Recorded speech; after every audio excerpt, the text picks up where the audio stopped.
I'm Mike Dowdy, and this is the School Leadership Show.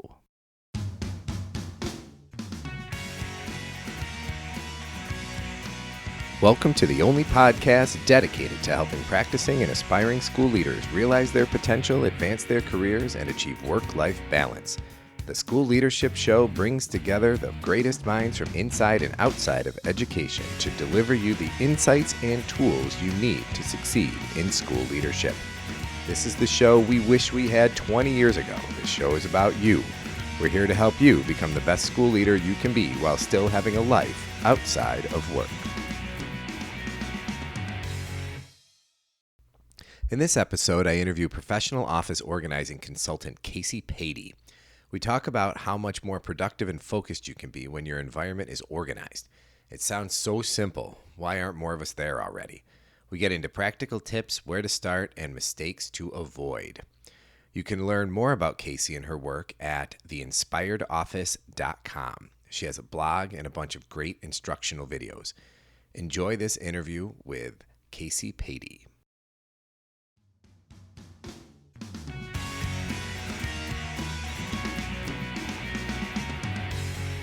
I'm here with Kacy Paide. Kacy, thank you so much for joining us today. You are the author of the blog, The Inspired Office, right? Yes, absolutely. And you are a professional organizing consultant. And can you tell folks a little bit about what you do? Sure. So I'd say I'm definitely a very niche, specialized organizer. Of course, it's a field that's growing very quickly. And I like seeing that more and more organizers are finding their specialty within the industry. I've been organizing since 2001, and I was organizing absolutely everything, any situation you can imagine under a roof. And it was, I think, 2008 that I realized all of the projects I had, it was the office and paper projects that really brought me the most joy, and I saw the biggest turnaround in my clients' lives. So I kind of took a gamble and thought, what if I just, said no to everything else and niched as just offices and paper? So that's how the Inspired Office was born. So what was it about getting into the offices and the paper that you felt that satisfaction? Where'd that come from? Sure. It's funny because in the beginning, organizing paper can be such a thankless job, but I always say I work with people, I don't work with things. And what I really live for is just seeing instant relief and instant happiness in people. And it can, of course, come in millions of different ways, but the way I know best to really deliver that is through organizing. And within organizing, there was just kind of a relief I saw by untangling a paper mess or sort of putting together a paper puzzle that was so much deeper than, organizing an attic or a closet or a bedroom. So I kind of live vicariously through my clients, and it's the ripple effect. To organize your office really affects the rest of your life. And the same goes for any room in a home. But there was just something particularly cathartic about offices. You can actually see such happiness sparked within a client, sometimes even within the first 5 minutes, that I just wasn't really getting in other rooms of the house. Yeah. Now are you just doing people's home offices, or are you in their, offices in their work environment outside of the home? I do both. It's hard to really quantify how much your home office is, but I live in Silver Spring, Maryland. I'm exactly right on top of the DC line. So obviously I've done a lot of downtown Washington type offices. But certainly more than half of my work is in a home office. And that can be, more and more government employees are working full-time or part-time from home. It can be entrepreneurs. It can be, professionals who just need to kind of organize their personal life as it manifests in paper.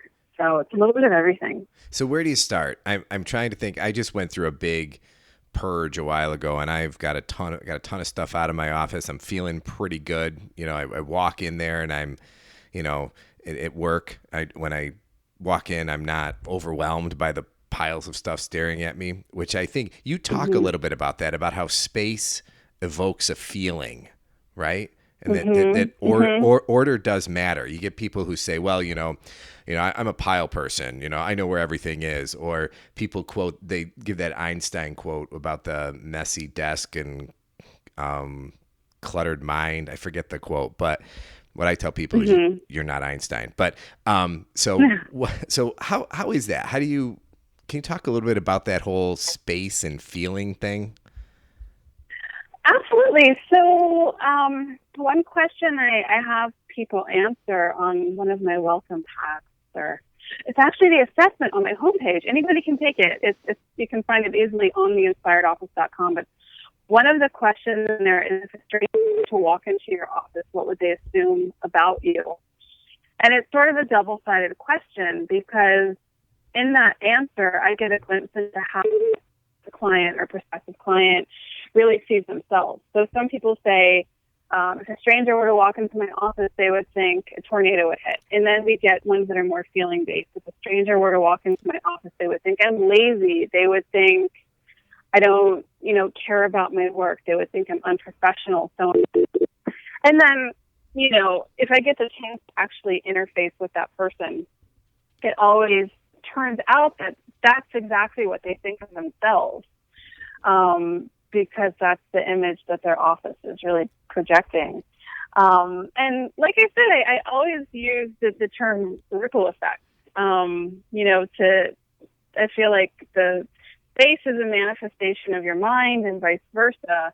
So to organize one is to really organize the other. And I just get so excited for my clients, because once I see space open up, I know for certain that, just a great opportunity is coming. And I see it happen. I see it happen every time, just sort of this correlation between their physical world and, inner world, and peace and calm and productivity. But sometimes you organize an office and you feel that confidence that allows you to finish the book you're writing, or, take that professional leap Do people that you've been wanting to do. Now, I've noticed in myself, and you've probably noticed this in your colleagues or your clients too, is that when the space is impeccable, when things are in their place, and you only are focusing on one thing at a time, you're able to focus on it and get it done, rather than be distracted by all the piles and all the stuff. Is that what you Right. found too? Oh, absolutely. There's a good percentage of my clients who are ADHD. And many of them are highly, highly functioning adults who struggle with this. So there's absolutely a correlation. The fewer visual distractions, the more you can focus. And to even use myself as an example, I try to walk the walk. I have a pretty organized workspace, but I'm one of these people where even still, I can't sit down and focus until, my entire space is clear. Like the surfaces are wiped out and the kitchen sink is empty, and all of these things have to be in place. So the thing is, it applies to everybody. I think disorganized or organized, we all focus better when the work is done, and we all have different thresholds. That's one thing I learned early on in my organizing career. We all have different thresholds. Some people call me in 25 years after the paper started piling up. Other people call me a week after they moved and the papers are piling up. So it's really interesting to see the straw that breaks the camel's back and how different that looks for everybody. But you have to really feel that pain point before you pick up the phone and call an organizer. Well, and I'm glad you mentioned that whole ADHD idea, because that is the nature of the work of school administrators in a lot of ways. Is you're responding to things that are happening all the time, and you're pulled away in different directions. And I often hear colleagues complain that they don't have sustained time to get things done. And I imagine if their office is a mess, that's going to sap what little time they have anyway. And you have some experience with education, right? Your mom was a teacher, right? Yeah. So again, I live in Maryland. For any of your listeners in Maryland, my mom is a retired Montgomery County public school teacher of 30 some years. She's been retired for about 10 years now. But my entire childhood, my mom was teaching K through 5th, and I spent a lot of time in the classroom when she was teaching and after school. And of course, my mom was home during the summer, so she would bring home all of her, supporting materials for, the curriculum, mostly science curriculum that she was teaching. And she's a very organized woman at heart. So it was just interesting to see the value she placed on these materials. And it's such a unique combination that nobody has had since and nobody had before, because her art and craft really was, designing these incredibly interactive and creative lessons. And her resistance was getting rid of them. Well, and it's interesting, too, because a lot of administrators start off as teachers, and then making that transition, like if you're a really good teacher and then you become an administrator, the work is very different. And the stuff that you need and don't need is very different. And I feel like when I walk into people's offices, sometimes it feels like they're trying to make it feel like their classroom did, when it's really an office. It's different. Right. Different, maybe different stations. Absolutely. And I've worked with, come to think of it, I've actually had two teacher clients face to face, and I've had two teacher clients, or maybe only one, but she was sort of long-term over Skype. So I can't say I've worked with any administrators, but I've certainly organized teachers in the last couple of years, just helping them with the flow of the classroom. And let's face it, from what I've learned, many times as teachers, office desk nook serves as an office and sometimes serves as a home office. The one teacher I worked with in New Jersey over Skype was, dealing with her daughter's school and dealing with all of the bills in her little corner of the desk. So instead of me going in and saying, oh, you need to separate personal from professional, we really met her problem where it was. And, I understood that these functions had to happen in her classroom. So how do we create spaces for things that need to be visible and accessible to her and to her students versus kind of hidden away behind the scenes for her to take care of after class hours. And that's exactly what I do with anybody in an office. One of the first questions I ask in picking up any piece of paper, any supply, is, does this need to be visible versus out of sight, out of mind? So if people could just start to ask themselves that very question and really understand that it's perfectly okay to have quite a bit that's visible and within eyeshot and within arm's reach, that's a wonderful start to just ask yourself that one question. Can this be hidden or should it be visible? And you made that transition perfectly, because I feel like we made a good case for why you need to be organized. And so now how do we get there? So that's where you typically start with folks is, do you need to see it or not first? And then where do you typically go?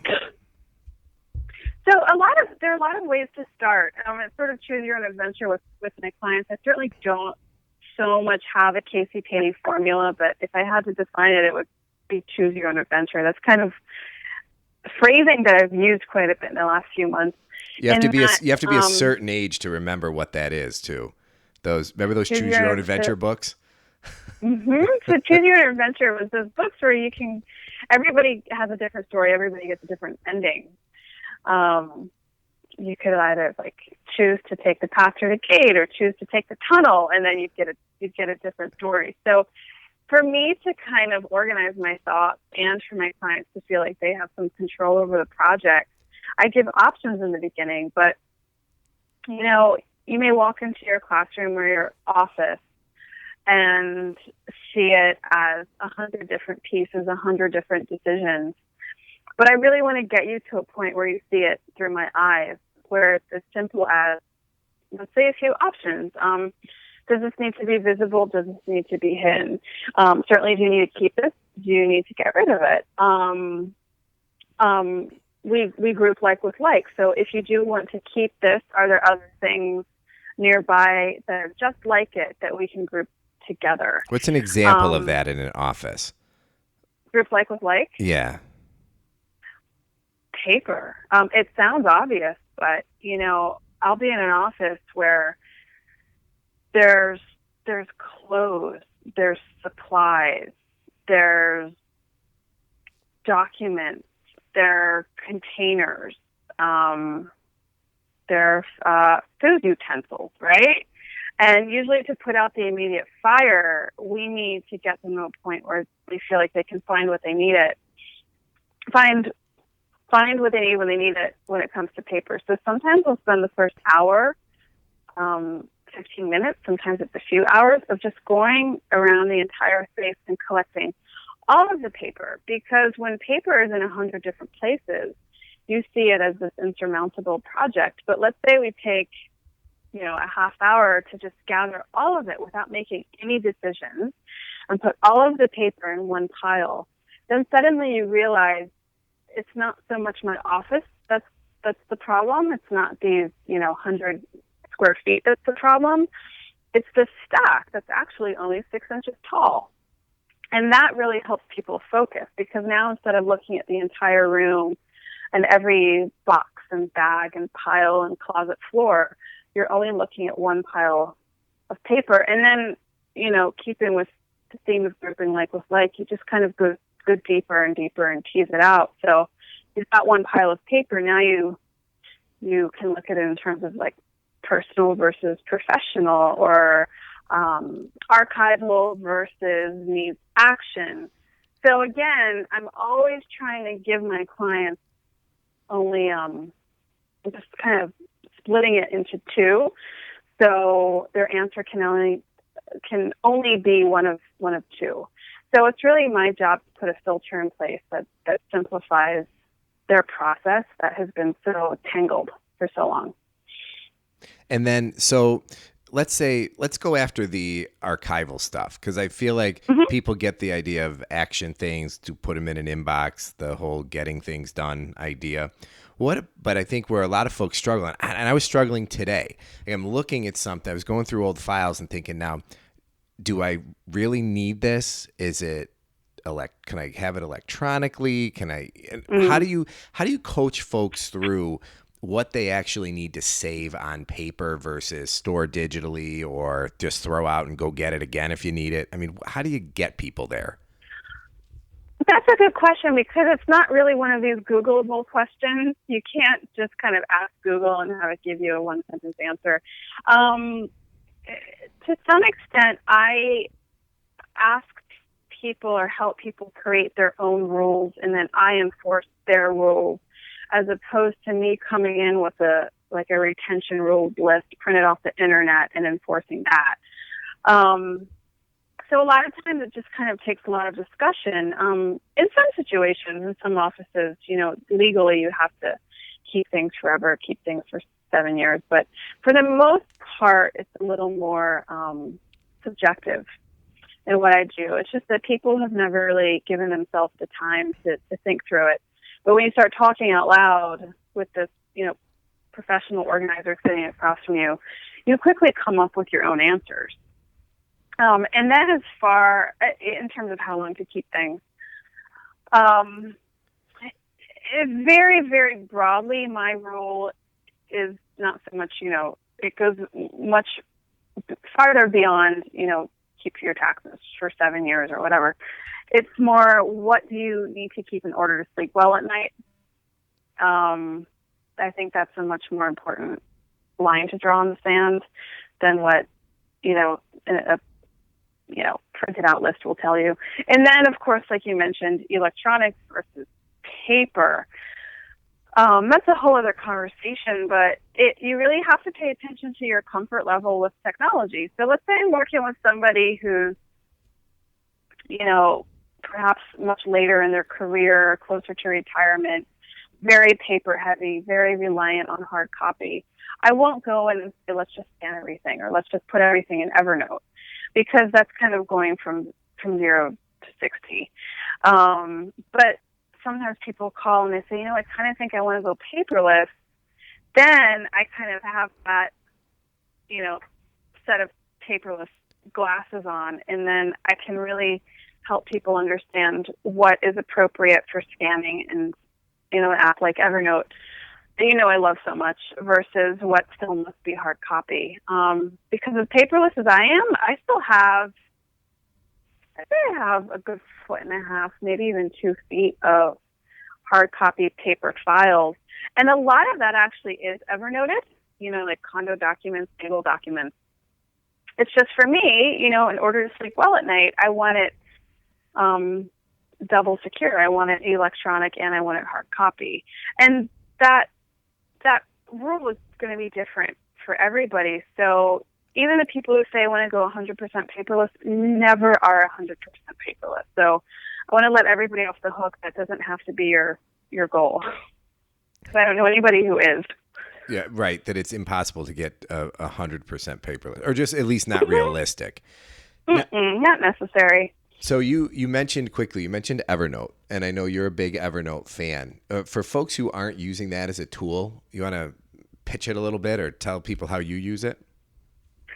Sure. So in a nutshell, Evernote is an app. It's something you can put on your PC, your Mac, your iPhone, your Droid, your iPad, so on and so forth. And essentially, it's like a multimedia storage chest, treasure chest, filing cabinet. It's been described as kind of your digital brain. It's a place for you to store any piece of information, regardless of how you find it. So you can photograph in with your phone. You can photograph in like a magazine page or article. You can photograph in a sticky note. You can photograph in a page of handwritten notes. You can clip things from the web, articles to read, websites, so on and so forth. There's nothing you can't put in Evernote. I've had clients even do an inventory of the, objects in their home, where you're just entering photographs under Evernote. And what's great about Evernote is it's sort of a bottomless pit, but it's so easy to organize, sort, and retrieve things that it makes your information useful. So it's actually go ahead. Well, I was going to say, and it you can keyword search really easily and dig out things that, may have been buried long ago, right? Absolutely. So it has such a finely tuned OCR that it'll search, obviously, the notebook that you put it in. It will search the subject that you assigned. It'll search the tags, but it will search the body of the note, whether or not it's typed or handwritten. So That's if you have cool. halfway legible handwriting and you're searching for a word, it will search the handwritten text as it searches any typed text or pulled off the internet. And for me, I just want everybody to have their information feel useful, right? Because I can go in and spend hours and hours creating all of these folders. I can create folders upon folders for articles to read or inspiration or design ideas and so on and so forth. And they're neat, but if you never ever go back to them, or if you're, with a client or an employee or a friend and you want to retrieve something at the drop of a hat, you should be able to do that from your phone or your computer within seconds. And if it's at home in an article to read file that you created 6 months ago, you'll never find it again. So we might need to do another show just on how you use Evernote, because that would be fun. And I've been trying. I can't get into something electronic. I even went back to a little sheet of paper that I make my to-do list on and write my notes on and shove in my pocket every day before I go to work. It's awful, but it's working. No, it's not awful, and I'm glad you brought that up, because from my newsletter, my blog, how much I love Evernote. I mean, I'm such an evangelist. They don't pay me for any of this. But I still keep a handwritten to-do list. I still have a notebook that's sitting right in front of me that I, had right in front of me. I have a pencil in my hand as we're talking, because I'm still one of these people who thinks better with a pencil or a Sharpie in my hand. And as digital as I am with all sorts of information, my daily to-do, my master to-dos, everything is still handwritten. Okay, so, now I feel better. I'm gonna be okay now.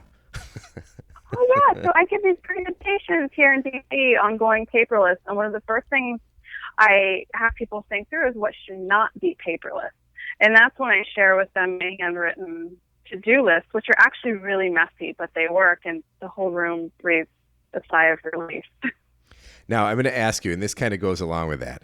So whenever you're considered an expert at something, you're obviously held to a high standard. And then, if God forbid somebody notices you going off the path of your own advice, they want to comment about that. Can you think of a time that was, relatively or pretty embarrassing for you when you had sort of a do as I say, not as I do moment? That kind of happens when people come over to my house because I'm neat, but you wouldn't walk in and think a professional organizer lives here. My sister gives me an especially hard time. But I mean, it's very lived in. My home office at the moment is on my dining table, and I don't have storage downstairs. It's up, like my rolling file cart is upstairs in my closet. That's all going to change very soon, but so it's really when people come over, even if they're not, my sister who's overly critical of, I can't believe you're an organizer and your dining table is full of stuff. I find myself apologizing when people come over. I'm like, you're probably shocked that you're in a professional organizer's house. But I do walk the walk, and then I have places for everything. So if I had to clean up within 5 minutes and actually do it properly, I could. And that's the goal I want my clients to have, because I always say it's inevitable that life is going to take over in your desk. Maybe even your floor is going to get covered again. But if you have 15 minutes or even, let's say it takes an hour to clean up, you can now do it properly so you can find what you need when you need it, because things have places and things only have one place. Whereas before, what I find are kind of the relics of, Thanksgiving's past, where in somebody's closet they have all these plastic bags full of bills and magazines from, November 2011. And they're like, yeah, that's when, I had all these people over for Thanksgiving and I had to clear the dining table and put everything in plastic bags. Oh. So, we all get junk mail. We all have printouts. We all have active projects, but I'm very much out of sight, out of mind, so I need things in front of me. But if I need to clean up, and often I do, I can do it without thinking. Well, and the idea of that doing it without thinking, that, putting off the decision fatigue. If you've formed a habit and you don't have to make a decision about where something goes, you just know this is where the stapler lives. It always goes here. You don't. And you only give yourself one option. Exactly. So we're bumping up against our time here. I want to be sensitive to your time. I want to finish up with a 3, 2, 1. So first one is 3 tips or resources you would give folks on, it can be productivity, organizing, what are kind of your top 3 places that you would send folks? Oh, that's a really good question. Obviously, Evernote. Since we talked about it, I would just invite people to go to evernote.com and start an account and just mess around with it. Many of your listeners may actually have Evernote, but it's sitting idle. So for years, I had it sitting idle on my computer. I had to kind of see it in action for me to actually use it probably 2 years later. But that's just an incredible resource if you can get comfortable with it. After that, I'm trying to think of things I read. There's so many blogs I sort of peck at. You and I over email have very briefly discussed a podcast that I recently stumbled across, which is Tim Ferriss. He's, big author, startup guy. Tim, Ferriss. His podcast is a series of long, 1 to 2 hour interviews with some really great minds. Actually, a lot of them are authors and, Silicon Valley angel investors and such. But his questions are very geared towards productivity. So he'll ask them what. Yeah, he's been great because he'll get so in deep in some of those interviews that I've taken so many tangents off of things that he's said, questions he's asked, and to the point where it's it's led me down a different path just based on what he's talked about. Right. So, he wants to see the common denominators amongst all these great minds and successful people. And he really pulls these productivity gems out of everybody he interviews. So I feel like in the last 2 months or so that I've been listening, I've certainly become more productive, and I just feel smarter for listening to it. It's absolutely related to organizing and productivity in my mind. So we've got Evernote, we've got the Tim Ferriss blog. I'm trying to think of the third resource. Okay, something we haven't really talked about much. I'll try to keep it brief. But again, from my blog, you may already know that I'm a big fan of the Pomodoro technique. Love it. So that's something anybody can Google, Pomodoro technique. It's either thepomodorotechnique.com or pomodorotechnique.com, but you don't even have to research it. It's just based on, let's say, a study, Italian study, that our adult minds can only focus for about 25 minutes at the most. So I have a Pomodoro timer on my iPhone. There are many, and most of them are free, where it just counts down 25 minutes at a time. And then you take a 5-minute break, and this is if you do it by the book.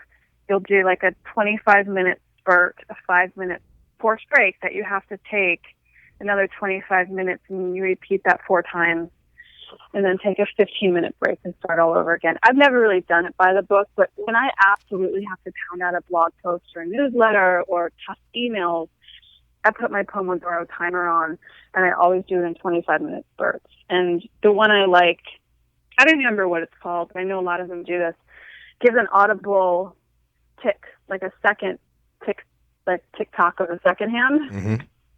Drives some of my clients crazy, but when I hear that ticking, I'm just like laser focused. And it's great for organizing, because if you hate organizing, just put on a timer for 25 minutes, and all you have to do is 25 minutes. Love it. For clients who really struggle, I'll say in between visits, just promise me you'll organize for 25 minutes. Just put the clock on. So Evernote, Tim Ferriss, and the Pomodoro method. And then how about 2 mistakes to avoid? So if somebody's going to go off and just, that's it, I'm getting organized. What are 2 of the biggest mistakes that people kind of make that derail their best laid plans? Sure. Easy. This comes to mind first. People tend to go shopping first before they do the tough work. So they go to Container Store, they go to Staples, and they buy all of the containers, all of the gadgets, all of the boxes. Yeah, but that's the fun part. I know, it's the fun part, but it's avoiding the necessary work of sitting and really scratching your head and thinking through and purging. Because then what happens is people buy all these beautiful boxes, and their clutter is just beautifully contained. One thing I see so many times when I'm working with people is just this oversupply of organizing supplies. And then they're shocked that we're not using any of them because we've thrown away or smartly sorted and organized everything they thought they were going to store. So really resist the urge to go out and don't go buy shopping. All the gear. Okay. Don't do it. The other one would be something I'm certainly guilty of, and that's starting in too many places, or just getting distracted.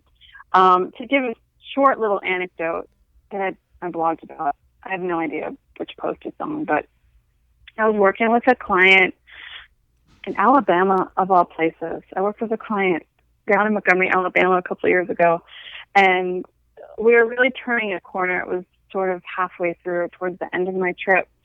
We're sitting at her desk organizing, and I would mention something, and she'd bounce up and say, "Oh, I want to go to this other room and get all my magazines." "Oh, I want to go to this other room and, get this Sharpie that's really good." Or, "Oh, let me bounce over to the kitchen and get these sticky notes." Or, "Oh, I just thought of another pile." And I said, "Let's just finish this first." And that's something I want everybody to repeat in their head, because you don't get a lot of instant gratification organizing always.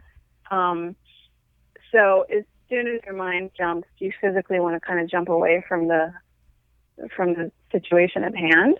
So if you could just tell yourself, let's just finish this first.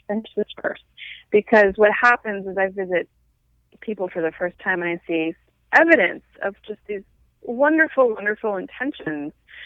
It's just that they started in 20 different places and they haven't finished anything. So if you could just finish a project, however small it is, before moving on, that's how you really build a system.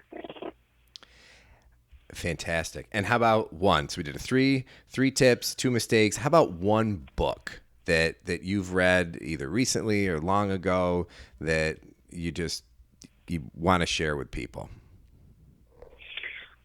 An organizing book? Could be anything. Oh my goodness. Anything. You know, this is kind of coming to mind. I know your audience is largely administrators. I, of course, as an entrepreneur, am very curious about what other business owners are doing. And at the beach this summer, I read an incredible book. I'm still trying to figure out how to implement all of this. It's called Hug Your Customers. It's all about customer service and just how to create, a stellar customer service experience. But it's something that I think could absolutely apply to administrators. And, how do you make your staff and everybody working with you feel incredibly, genuinely appreciated? I think it would translate beautifully to everybody listening. So again, it's called Hug Your Customers. It's chock full of so much wisdom on just how to kind of convey your good intentions and good feelings so that you're kind of the talk of the town, and how to just really get the best from the people working with you. It's a relatively quick read. It's not necessarily short, but it's just so good. As far as nonfiction goes, it's a real page turner.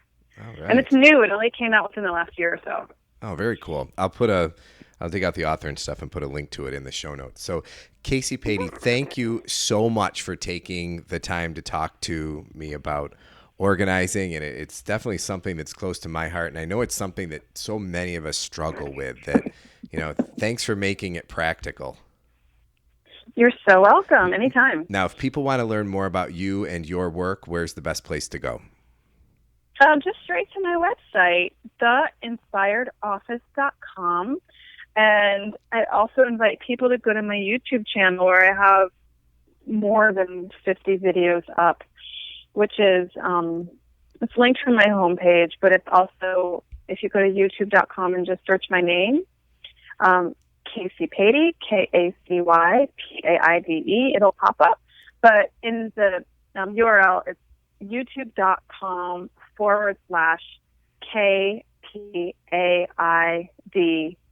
Paide. Fantastic. Kacy Paide, The Inspired Office. Thank you so much for your time today, and I hope our paths cross again soon. Absolutely. Thank you.